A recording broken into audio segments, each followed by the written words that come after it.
Unai Emery zamani alikuwa mkufunzi wa Arsenal na alifutwa kazi na bodi ya usimamizi wa Arsenal. He has a point to prove. Akona jambo anataka kuambia. Shida zinaendelea kati ya Ancelotti na maplayer, kila player individually. Mwaso tumeweza kuona kama juzi Salah amejitokeza wazi kusema yeye na uhusiano wake ni mbovu na huyo coach. Of all the players, Salah. Bao la Emiliano Buendia katika dakika 95 lilisaidia Aston Villa kuitandika Arsenal magoli 2-1 na kuvunjilia mbali rekodi nzuri ya Arsenal ya kutoshindwa mechi 18 katika mashindano yote msimu huu. Akizungumza na wanahabari, mkufunzi wa klabu ya Aston Villa Unai Emery baada ya mechi hiyo kukamilika alikana kuwepo katika kinyang'anyiro cha kutoa ubingwa wa ligi kuu nchini Uingereza msimu huu licha ya kuwatandika Manchester City na Arsenal katika uga wa Villa Park. Aston Villa watasafiri kuelekea nchini Uswidi kumenyana na FC Basel kwenye mechi ya kombe la Europa League. Kisha Arsenal wasafiri kuelekea Ubelgiji kumenyana na Club Brugge kwenye mechi ya kombe la klabu bingwa barani Ulaya. Mambo vipi watu wangu wa EPL mtaani? Karibu tena ndani ya show bab kubwa. Show EPL mtaani tukiwa tumekita kambi juu ya ghorofa la Magonyi ndani ya jiji la Voi, County ya Taita Taveta. Leo tupo na shabiki shakiki wa klabu ya Chelsea. Kama unavyoona nimepigilia jezi ya Chelsea, The Blues, ndani ya uga wa Stamford Bridge. Leo tunakwenda kuangazia mechi ya Bournemouth, sare ya kutofungana 0-0 dhidi ya Chelsea, na vile vile Arsenal wakiweza kutandikwa magoli 2-1 na klabu ya Aston Villa. Vijana wa Unai Emery pale zamani akiwa mkufunzi wa klabu ya Arsenal. Vile vile tutakwenda kuangazia mechi ya Liverpool wakitoka sare ya magoli 3-3 dhidi ya Leeds United. Leeds ambao hivi majuzi waliweza kutandika Chelsea magoli 3-1.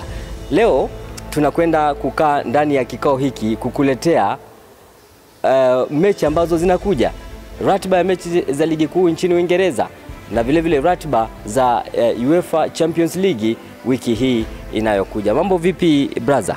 Poa sana. Wanakuita nani? Wananiita Yuma almaarufu Caicedo. Safi Caicedo. Mechi ya Chelsea na Bournemouth 0-0 ilikuwa ni mechi ya kukata na shoka, lakini Chelsea hawakuweza kuonyesha umaarufu wao kama tulivyoona kwenye mechi dhidi ya Barcelona. Na ukiangalia klabu ya Bournemouth walikuwa wanafanya mashambulizi ya hatari, shambulizi baada ya shambulizi nyingine. Tuliweza kuona Semenyo pale, kuna bao aliweza kufunga na likaweza kukataliwa kwa sababu lilikuwa offside baada ya mwamuzi wa katikati mwa uwanja kuweza kuangalia VAR na kugundua kwamba ilikuwa limefungwa offside. Unazungumziaje mechi kati ya Chelsea na Bournemouth? Mechi ya Chelsea na Bournemouth kweli ilikuwa ni bonge la mechi jana, but haikunifurahisha mimi kama fan wa Chelsea, na pia kama fan wa mpira lazima tutaelewa kwamba Bournemouth walistahili ushindi. Maana maplayer wa Chelsea walikuwa wa viwango vya chini. Ile viwango wamekuwa navyo hapo nyuma, ukitazama kama game ya Barcelona na Arsenal wakiwa mtu mmoja chini, si ile kiwango tumeonyesha kwa Leeds na Bournemouth. Ni viwango vya chini sana, because tangu Caicedo amepotea tunasuasua. Caicedo I think ni player, very important player kwa Chelsea sana sahi. Yeah. So game ya Chelsea ilikuwa mbovu, tusidanganyane, ilikuwa mbovu, na kongole kwa Andoni Ariola. Alipanga kikosi chake vizuri na alikuja amejipanga. Alitazama, bila shaka alitazama game ya Leeds na akajua weak point ya Chelsea iko wapi. Alijua iko hapo kwa midfield. So alikuja amejaza midfield yake.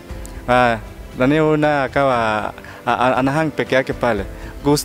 Gusto akitry kuinvert kwa midfield, Semenyo yabaki peke yake amehang pale. Unaelewa? So wakati Semenyo anahang peke yake pale na kila mtu anamjua viwango vya Semenyo. Akishapata pokea hiyo mpira na kukat mara moja, akirudi uwanjani akipaki kwa space, hapo ndio tumeona Semenyo amefanya attacking mingi sana jana. Shots za Bournemouth by the way nyingi zimekuwa za Semenyo na Evanilson wao player wawili. Baba jana walikuwa wanabaki peke yao. So ndiposa nakwambia jana ball recoveries, interceptions, zilikuwa hakuna kabisa kwa Chelsea tangu Caicedo amepotea. Yeah. Kweli. Na ukiangazia mechi ambayo iliweza kupigwa katikati ya wiki, Chelsea wakipiga dhidi ya klabu ya Leeds United magoli 3-1. Hawa ni mabingwa wa dunia. Waingereza wanasema FIFA Club World Cup winners. Waliweza kushinda kombe la maana sana, kwamba kila mtu anawatazamia waweze kupiga yoyote anayekuja mbele yao. Lakini fomu ya Chelsea kwa kipindi hiki haijakuwa nzuri, kwa sababu kupigwa na Brighton, kupigwa na Manchester United, kupigwa na klabu ya Sunderland, kupigwa tena saa hii na mwana Leeds United. Chelsea fomu yao haijapendeza sana hivi karibuni. Mimi kile naweza sema, vile umetangulia kusema kwamba Chelsea ni mabingwa wa ulimwengu. So wajua kila timu ikikuja yenye inakuja kuface Chelsea, haikuji kuface Chelsea. Wao wanajua hawakuji kuface Chelsea. Wanakuja kuface nani? Bingwa wa ulimwengu, FIFA World Club Champion. So hata wewe mwenyewe unajua ukija unaenda kuface the giant. Lazima wewe umejipanga. Lazima ubebe hata silaha za maana. Lazima kama ni bunduki ubebe marisasi zako za kutosha. Akawa kama ujanda akona 2, wewe lazima uwe na 3. So kila najaribu kusema, wakati kila timu inakuja kuface Chelsea, inakuja kuface Chelsea as a FIFA World Club Champion. So anakuja kuprove point. Kila player, kila team inakuja kuprove kwamba naenda kucheza na yule mtu, lakini unaacha niende nimuoneshe pia mimi niko hivi. Wacha niende nimuoneshe viwango vyangu. Unaona? Hata kama ni timu hafifu kivipi, anaenda kuprove point. So na pia kwa sasa hii Chelsea wako na hiyo shida nimeshasema, kukosekana kwa Caicedo. Wafuiji hiyo Caicedo ndio kila kitu kwa Chelsea sasa hii. Yeah. Dakika ngapi? Zaidi ya 90. Chelsea hawakupata kona hata moja. Jambo ambalo hatujazoea kuona Chelsea wakicheza, kwa sababu wamezoewa watu wameweza kuangalia Chelsea wakati wanacheza, wana press, wanawasukuma wale mahasimu wao mpaka dakika ya mwisho na lazima wapate kona. Ilikuwaje jana? Chelsea hawakuweza kupata kona hata hiyo moja ndani ya zaidi ya asilimia au zaidi ya dakika 90 za mchezo. Hii inaashiria kwamba attacking ya Chelsea imefifia, ni mbovu.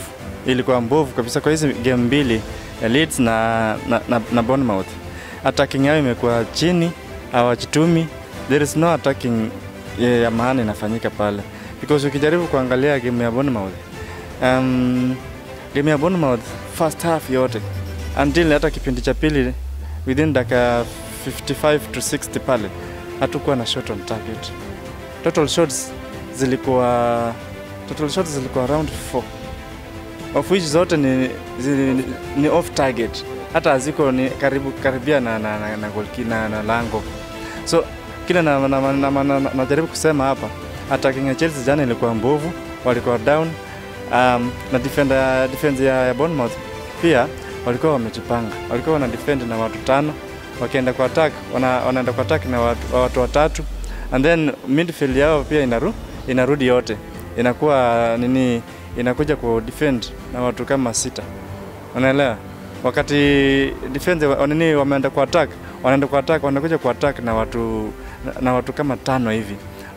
Wakirudi defender ni 5, lakini midfield yote inarudi watu 2. Wanakuwa watu defense kama watu 7. So ndipo najaribu kuelezea kupenyeza attacking yetu, kupenyeza kwa hiyo defense yao ilikuwa ni ngumu. And then of which kwa attacking yao walikuwa watu 3, but in real attacking walikuwa watu 5. Walikuwa na attack na watu 5. So kwa defense yetu ilikuwa na kazi. Defense yetu ilikuwa kazi mingi, na naweza kukubali Fofana na combination ya Fofana na Chalobah is the best for the time being. Bila kuwa na Colwill, combination ya Chalobah na Fofana ndio the best. Na tunaomba Maresca ajaribu kustick na hiyo defense, asijaribu kubadilisha vile anapenda kubadilisha. Fofana ndio ana shida na injuries, lakini ajaribu ku maintain, but asijaribu kuweka tossing pale. kama game ya Leeds ilikuwa ni ile kudharau. Ile kudharau hiyo timu, ndio maana tukaja tukapigwa. Anabadilisha maplayer 8. Hiyo hairuhusiwi. Kama ni kuchange squad. Change squad kama badilisha tu watu 3 peke yake. Yes, lakini kubadilisha watu 8 from the current previous team, hiyo haiwezi zaa matunda. Ukiangalia Chelsea wanavyosimama kwa wakati huu mwezi Disemba, unadhani Chelsea wanaweza wakasimama wakasema tutabeba ligi ya Premier League, ama itakuwa ni kama ndoto za Abunuwasi pale? Kwa sasa hii bado ni mapema.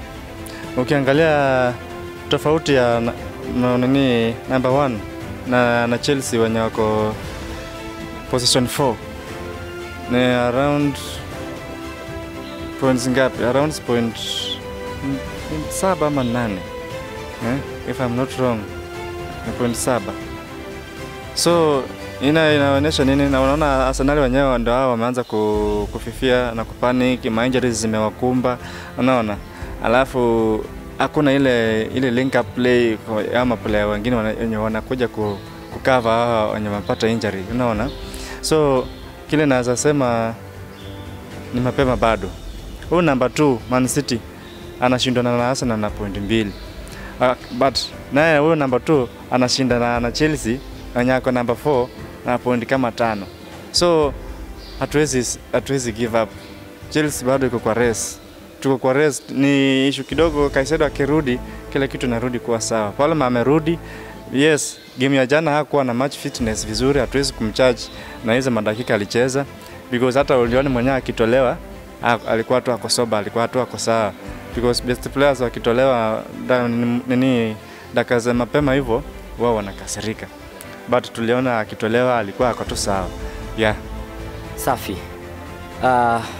Chelsea wanavyoendelea kwa kipindi hiki,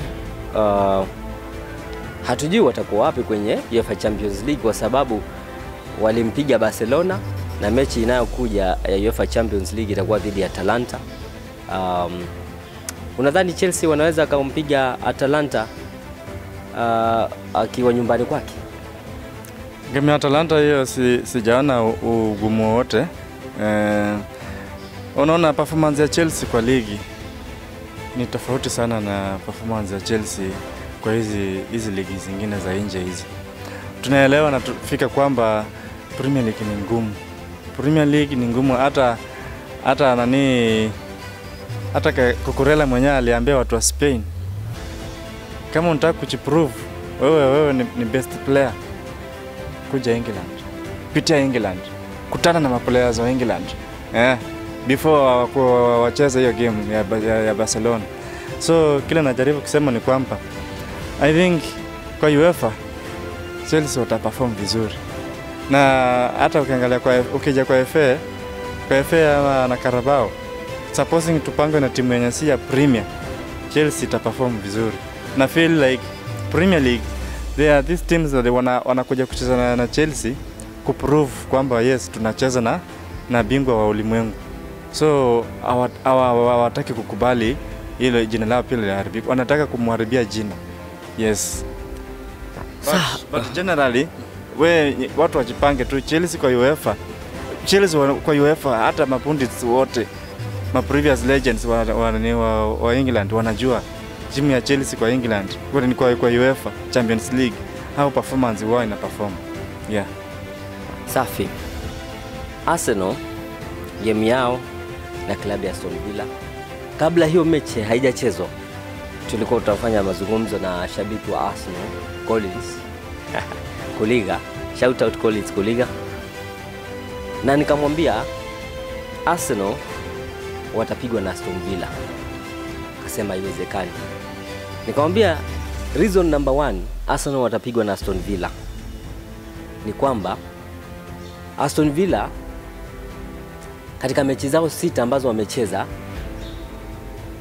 katika mashindano yote hawajapigwa hata mechi moja. Kati ya mechi 10 za ligi kuu nchini Uingereza wameshinda mechi 9. Wamekuwa na rekodi nzuri sana kwenye rekodi yao ya hivi majuzi. Number 2, nikamwambia Unai Emery zamani alikuwa mkufunzi wa Arsenal na alifutwa kazi na bodi ya usimamizi wa Arsenal. He has a point to prove. Akona jambo anataka kuambia. Mlinifukuza lakini I am the best. I am the best in the league. Emi Martinez. Of course Arsenal. Ndio hiyo sasa. Definitely. Nikamwambia hataweza kukubali kupigwa na Arsenal nyumbani kwake. Ukiangalia katika zile timu zina rekodi nzuri kwenye Premier League ya defense, Aston Villa wako kama top 3. Wako pale top 3. Wako vizuri. Form yao ni nzuri. Hataweza kukubali kupigwa akiwa nyumbani. Kwa hivyo ikiwa mbaya kabisa itatoka sare. Lakini mimi naona Arsenal wakifanya nini? Wakipigwa na Aston Villa. Jambo la 3, nikamwambia kwamba Aston Villa pale wanaposimama katika nafasi ya 3 wanajua wana uwezo wa kupanda zaidi na wa close hiyo gap between wao na kiongozi wa ligi ambaye ni Arsenal. Wakimpiga wanajua wamemkaribia. Kwa sababu sasa hivi wako na alama 30, Arsenal wako na alama 33, Manchester City 31. Licha ya kwamba kocha Unai Emery aliweza kusema kwamba baada ya mechi kukamilika kwamba hayumo kwenye kinyang'anyiro cha kutoa ubingwa wa ligi kuu Uingereza, anajaribu kucheza chini kwamba asiweze kuongeza pressure kwa wachezaji wake, lakini mchezo anaocheza ni mchezo wa kupendeza, na nadhani mashabiki wa Arsenal popote mlipo mmeweza kupona kwa sababu magoli 2-1 mkiwa unbeaten mechi 18. Lakini anaye kwenda kutia gule yenye uchafu kwenye kitumbua chenu, anaye kutia kitumbua chenu mchanga ni kocha wa zamani. Ni kama vile Mourinho aje Chelsea amtandike Chelsea pale. Ya, unazungumziaje mechi hiyo ya Arsenal na Aston Villa? 2-1, 18 games unbeaten, Arsenal wanaangushwa. Ndovu anaondoka juu ya mnara. Hii game ya jana Aston Villa na Arsenal, mimi mwenyewe nimeitazama kutoka mwanzo dakika ya kwanza hadi 95. Mimi mwenyewe bila shaka nikiwa kabla ya mechi nilikuwa nimejaribu kutazama previous meetings. Wao tunasema head to head. So nilikuwa najaribu kuangalia mechi 5 zenye zimepita za Arsenal na Aston Villa. Unapata kwamba Arsenal wameshinda 2, Aston Villa wameshinda 2. Hadi jana wamekadraw 1. Na ukija kuangalia Aston Villa sasa amemshinda nyumbani peke yake. Amemchapa Arsenal hata hadi Emirates. So nilikuwa najua mechi itakuwa ngumu, na ukiangalia kuwa Arsenal wamepoteza main defenders wao 3. Main na ndio nguzo muhimu kwa Arsenal. So nikajua hapa na hii attacking ya Aston Villa watasumbuliwa. Kutakuwa na shida kubwa. Juu sasa hapo main walikuwa wanamtegemea Julian Timber peke yake. Wafu hii Julian Timber akaja akachezeshwa wrong position. Na sisi defender mwenye tunajua ama player mwenye tunajua kwa Premier League mwenye anaweza chezeshwa wrong position na perform ni Reece James peke yake. Reece James is the only player kwa Premier League. Unaweza hata mweka kwa goalkeeper na atoke na clean sheet against hata Liverpool sahi. Reece James is the only player unaweza mchezesha hata na striker number 9 na kufungia bao 2. Lakini uchukua Julian Timber umweke stopper. Na ani huyu mtu ni futi 4 Julian Timber. Lakini unamchukua Daniel Malen ako futi 7 mtu yangu. Buendia mwenyewe ako 6.8. Alafu nani mwenyewe ako ngapi huyu Tielemans Yuri Tielemans ako futi ngapi? Sasa shwali unaenda kumwekea Timber katikati. Sawa, ako na experience kidogo kwa Premier League ya miaka 2. Lakini yule kwa sasa yes ako sawa, but hatuwezi mweka vile viwango vya defender kama Reece James, defender kama Van Dijk. Safi sana. Karibu kwenye kitengo cha ubashiri wako. Bila shaka mtazamaji wetu, hiki ni kitengo kinachoangazia ratiba ya mechi za ligi kuu nchini Uingereza na vile vile za kombe la klabu bingwa barani Ulaya. Tunakwenda kuanza na mechi kati ya Chelsea na Everton, mabingwa wa FIFA Club World Cup. Chelsea dhidi ya Everton. Ubashiri wako na unazungumziaje mechi hiyo ya Chelsea na Everton? Mwanzo kabisa Everton ni against Chelsea. Kutoka kitambo watu wajua pia inakuwa opponent ngumu sana. Tunajua hivyo. Na bila shaka sasa hiyo unaona vile wamejaribu ku-maintain squad yao.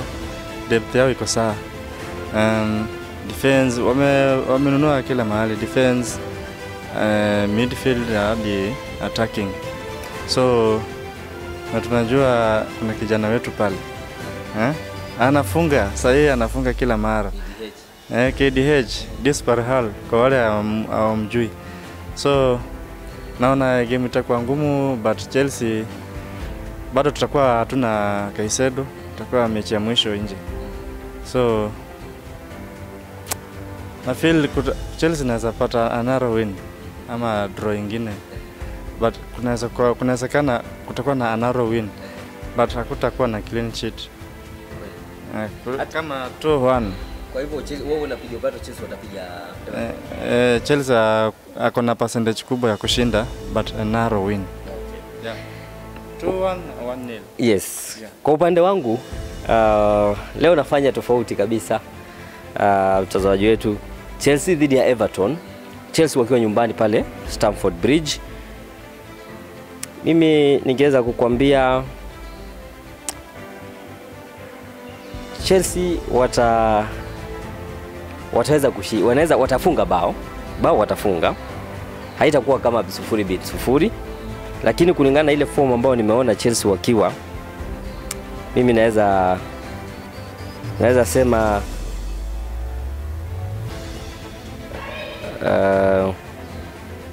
Chelsea waweze kutoka sare na Everton, kwa sababu Everton pia tumewaona wajuzi walimpiga Manchester United wakiwa na wachezaji 10, na wakipatana na timu kubwa kuna vile wanataka wajitume, waonyeshe vile wako na David Moyes. Na pia jana wameshinda. Na pia wameweza kushinda jana. Kweli. Kwa hiyo mimi napigia upato mechi hii toke sare, labda ya goli 1-1 au goli 2-2. Naam.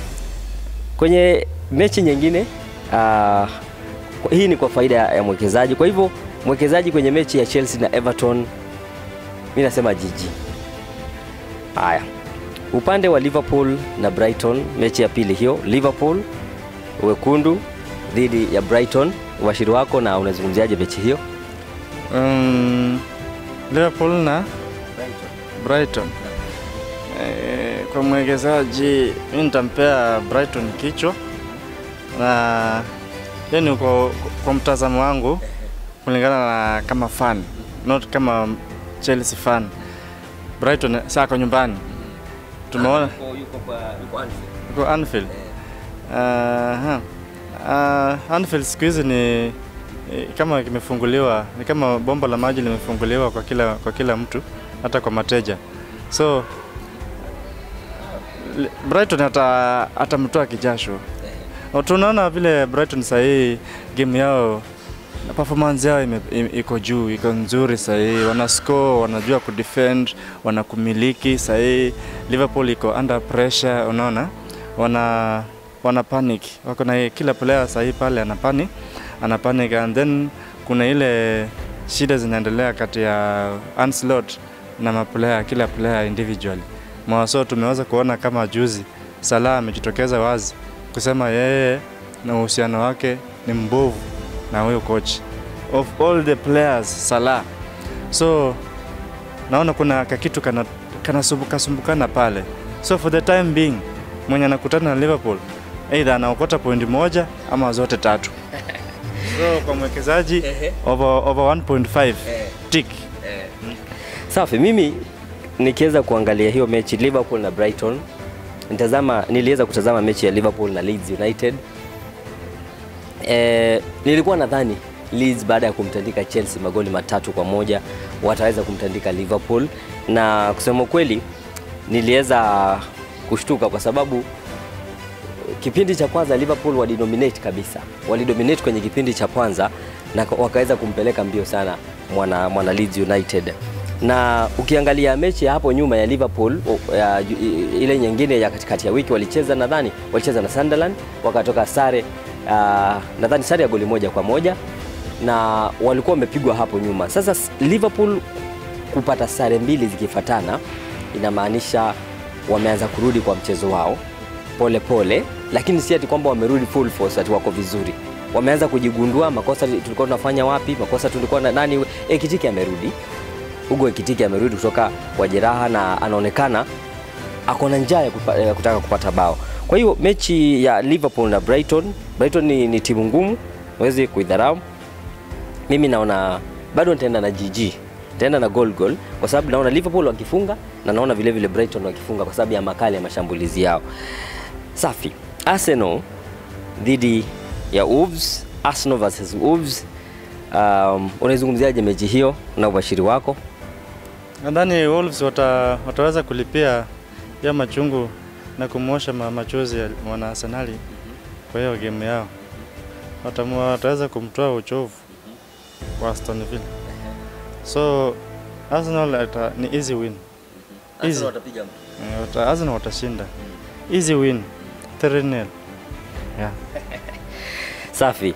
Hata mimi nikiweza kubashiri mechi hiyo Arsenal dhidi ya Wolves, sioni huyu mbweha akimsimamisha Arsenal. Anasuasua. Makali ya Arsenal kwa wakati huu yako juu licha ya kwamba hawana defense nzuri, ndio. Kwa hiyo hata naona hii mechi Arsenal wataweka clean sheet. Wataweka clean sheet. Yeah. Huyu ni mnyonge kabisa. Huyu ni mnyonge. Kwa hiyo mimi nabashiri Arsenal kichwa dhidi ya Wolves. Crystal Palace dhidi ya Manchester City. Unazungumziaje mechi hiyo na ubashiri wako? Crystal Palace tusisahau ni amebeba vikombe mbili. Si ndio? Na tukumbuke kikombe kimoja alibeba against Man City. So na feel bado itakuwa fair. Itakuwa bado ni game ngumu. But mimi napigia upato Man City kushinda. But kama 2-1, 2-0. Yeah. Safi.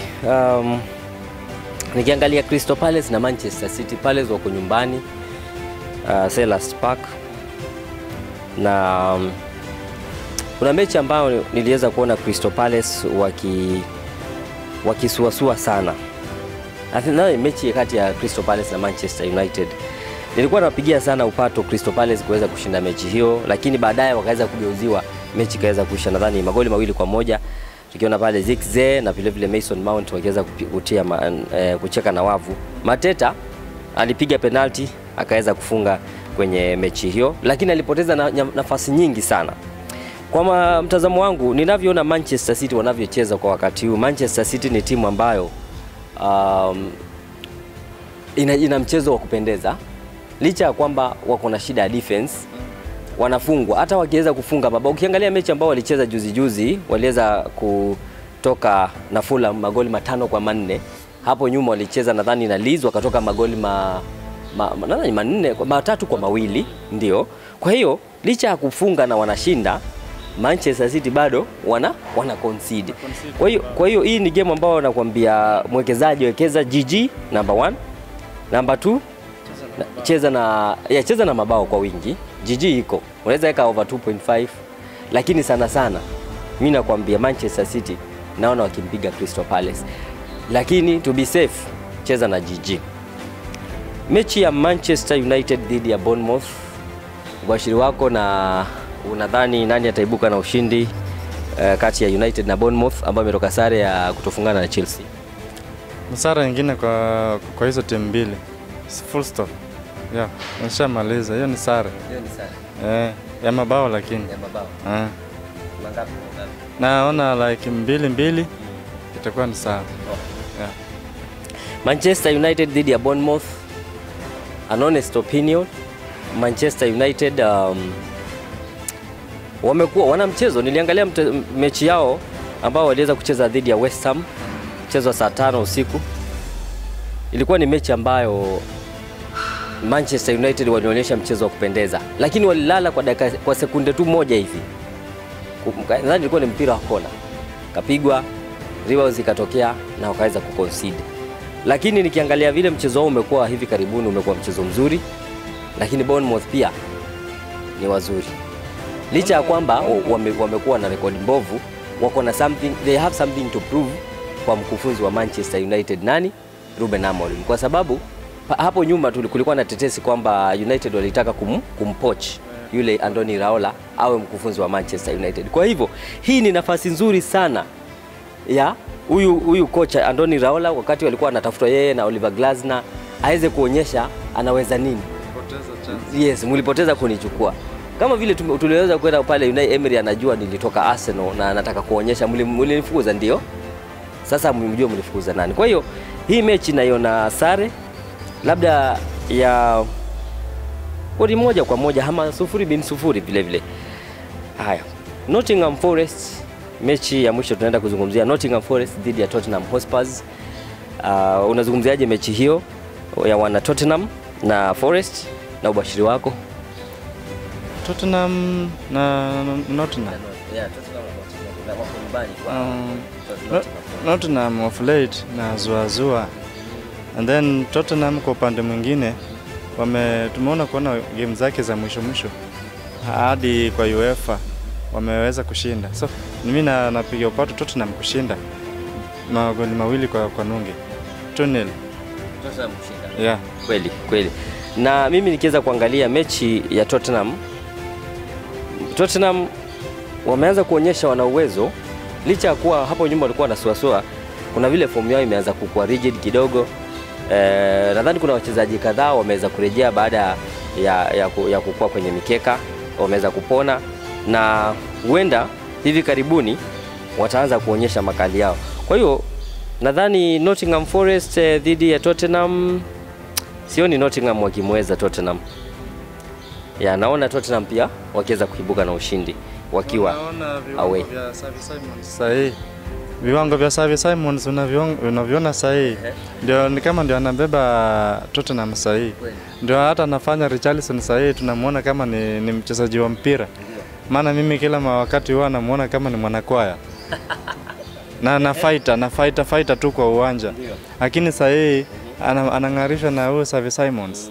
Kwa kusema tu ile ukweli kabisa, Xavi Simons sahihi tengenezea mapasa sahihi, linga play yake na Richarlison inaonekana mzuri, nidhamu yake imerudi, iko chini sahihi, iko sawa. So ni pasa tunaona Tottenham wataibuka na kuchukua hiyo point 3 zote. Safi. Tuingie kwenye ratiba za mechi za kombe la klabu bingwa barani Ulaya, UEFA Champions League. Mechi ya kwanza tunakwenda kuzungumzia ni mechi kati ya Atalanta na Chelsea. Unadhani nani ataibuka na ushindi pale? Atalanta na dhidi ya The Blues. The Blues all the way to the bank. Hakuna kitu Atalanta itafanya Chelsea, hata wakiwa na home advantage. Chelsea ataibuka mshindi tu. Yes. Yeye Chelsea ataibuka mshindi tu. Tusidanganyane. Yeah. Kweli, mechi kama hii ya Atalanta na Chelsea nikiweza kuangalia mechi ya hivi majuzi ya Chelsea kwenye Champions League. Chelsea walikuwa wanacheza nadhani na Karabakh na hawakuweza kufanya, wacha ile ya Barcelona, mechi hapo nyuma walicheza na Karabakh, na nadhani mkufunzi Enzo Maresca aliweza kurealize kwamba nilifanya makosa kuweza kuweka kikosi kichanga kikacheze dhidi ya Karabakh. Kwa hiyo akaweza kubadilisha kikosi, akachezesha kikosi kile ambacho anakiaminia kwenye mechi dhidi ya na tukaweza kuona matokeo ya clean sheet na magoli 3 kwa bila jibu. Kwa hiyo iwapo Maresca hataweza kuboronga vile wakati mwingine wanaboronga, wakati tunamtarajia tuko na imani itakuwa vipi, iwapo hata wapumzisha wale wachezaji wazuri ambao labda wamecheza na wao kwenye mechi dhidi ya Bournemouth, awachezeshe pale, akuwe na lineup nzuri acheze dhidi ya Atalanta, mimi naona Chelsea wakipiga mtu mabao kama 2-3 kwenye hiyo mechi. Kwa hiyo naipigia upato Chelsea, kama mwekezaji wekea Chelsea kichwa. Sasa kijana Estevao mwenyewe, kijana Estevao hapo ndio sasa makazi yake yenye anataka UEFA. Ameililia na ndio mahali ana perform vizuri. Ndio maana hata jana tumemwona aliyekwa nje.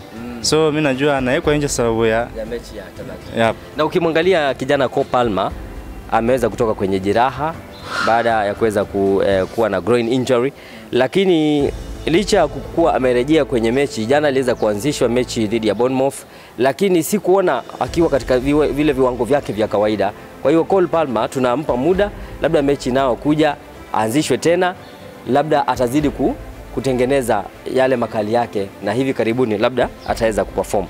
Kwenye mechi nyingine ya UEFA Champions League ni mechi ya Barcelona. Baada ya kutandikwa magoli 3-0 na Chelsea, wanakuwa wanakipiga dhidi ya Eintracht Frankfurt. Nadhani hii ni timu ya Ujerumani, Eintracht Frankfurt. Kwa hiyo Barcelona dhidi ya Eintracht Frankfurt, unaizungumziaje mechi hiyo? Frankfurt na Barcelona, mimi naona ni hiyo itakuwa ni very easy win kwa Barcelona. Hata Barcelona aweke team B, asiweke kina Pedri, kina Yamal, wapumzishe. Frankfurt ni timu iko low class kwa ukilinganisha na Barcelona. Kama jana fomu yake and Frankfurt imeshuka, hadi tumeweza kuona jana kwa ligi ya Ujerumani walitandikwa vibaya sana na Leipzig. Leipzig timu yenye tunajua imefifia, imeuza maplayers, inafifia sahi, lakini iliweza kumkaragaza na kumtandika vibaya sana Frankfurt mabao 6 kwa nunge. So kwa bashiri wangu hiyo ni easy win kwa Barcelona. Endapo atawekwa first 11 ya Barcelona, and Frankfurt ataokota bao zaidi ya 7. Yeah. Nampigia upato Barcelona kushinda mechi hiyo, kwa sababu licha ya kwamba walipigwa na Chelsea, Barcelona ni wako vizuri kwenye domestic league yao ambao ni La Liga. Wamekuwa wakifanya vizuri, wamekuwa wakitandika timu back to back. Niona waliweza kumpiga vile pia Athletic Bilbao na kabla ya mechi dhidi ya Chelsea, na ni mechi ambao wengi walikuwa wanatarajia itakuwa na upinzani mkubwa, lakini walimtandika magoli, nadhani magoli 4-1 kama sijaweza kukosea. Kwa hiyo mwekezaji Barcelona kichwa. Inter Milan dhidi ya Liverpool, unazungumziaje mechi hiyo, kwa sababu ni mechi nyingine ya kutazamiwa? Inter Milan kwa nyumbani, hiyo ni kwanza kabisa Italy ni si easy place kwenda. Tunajua kabisa Inter Milan huko Italy si mahali rahisi kwenda kuchezea. Na tukijaribu kuangalia formation yao pia Inter Milan iko vizuri. Wameshinda game zao 4 za mwisho za Italy wameshinda. Na ndio anaongoza ligi, si ndio? Sasa ndio anaongoza ligi. So jana ameweza kumpiga Como. Ameweza kumpiga Como. Ile Como yenye imekuwa unbeaten.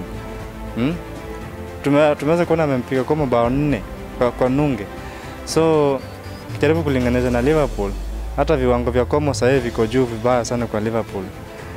Na vile nishaongea hapo mwanzo, huyu mwana Liverpool kuna ile kutoelewana, kuna ile pressure, wako under pressure hao players na coach pia. And then pia kuna uwezekano kuna kama Como hapo hawamtaki huyu coach. Hao players hawamtaki Ancelotti. So mimi naona Inter Milan akishinda atashinda by 3-1.